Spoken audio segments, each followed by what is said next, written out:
I'm Marc Danziger, and I'm an Agile coach. I'm here to give a lightning talk on coaching upward, coaching executives, managers, and leaders.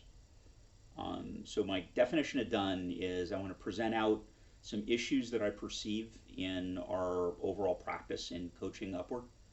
I want to lay out some approaches to solutions, not concrete sort of PowerPoint deck workshop class solutions.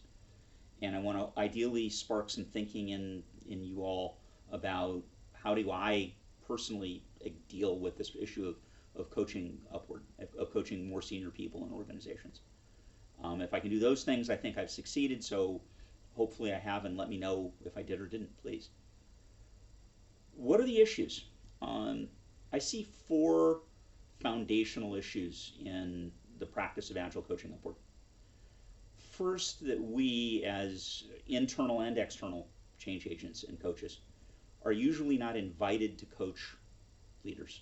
They hire us to make other people change. And typically our relationship with them is as an implementer of a decision they have made that those people will be agile, rather than somebody who they've brought in to make them ideally be more agile. We don't always have the authority or credibility to coach them. They don't always take us as seriously as they would need to, I think, to benefit from the work that we do.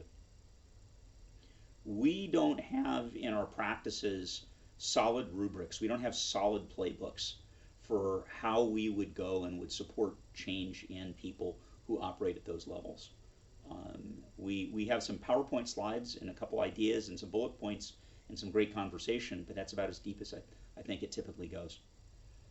And finally, what is to me the elephant in the room is that many people in the Agile community are deeply ambivalent about the notion of leadership at all. And they see their kind of path towards agility as being devolving the leader's role into the people who are actually doing the work. So what are the approaches that I'm suggesting for each of these? In terms of getting the invitation, what I really believe strongly is that we have to shift what we do and the way we talk about what we do from installing Agile. We're not backing the Agile truck up and unloading it into this organization, to solving the organization's perceived and real problems using our skills in Agile. And I really am moving kind of my own conversation with clients and with folks that I'm working with away from Agile maturity as sort of an end or a goal to problem solving and outcome changes as the end and goal, and Agile maturity is the means to get to that end. And I find that when I do, the invitations and the nature of the conversations are very different. We tend to be experts on Agile methods and practices, but for many of us, our delivery experience is shallow.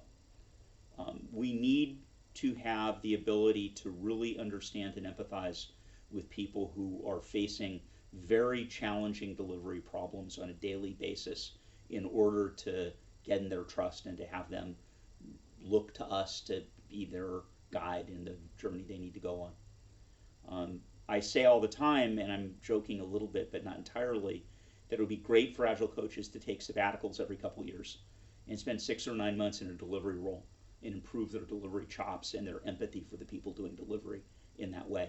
We need to recruit people who have deeper delivery experience, and we need to respect delivery experience where we see it and where we find it.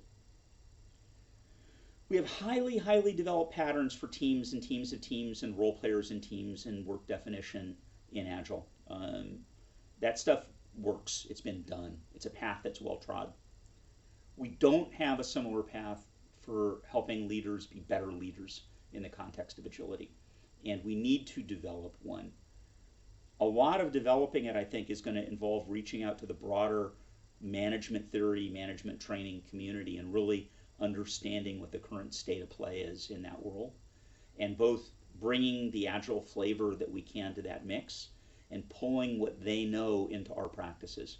We can't invent this and stand on our own. And finally, we're ambivalent about management itself. We're in a place where we need to decide if we're here to make incremental changes or if we want to revolutionize organizations and implement holacracy. I think that if the latter is your goal, it's going to be very difficult to gain the trust of managers. And I think that we need to come up with a clear picture in our own heads of what we think good agile leadership looks like, and I would encourage each of us to do that. I'd love to know what you think of this. I hope it's been useful. Thanks for all the time. Marc Danziger is over.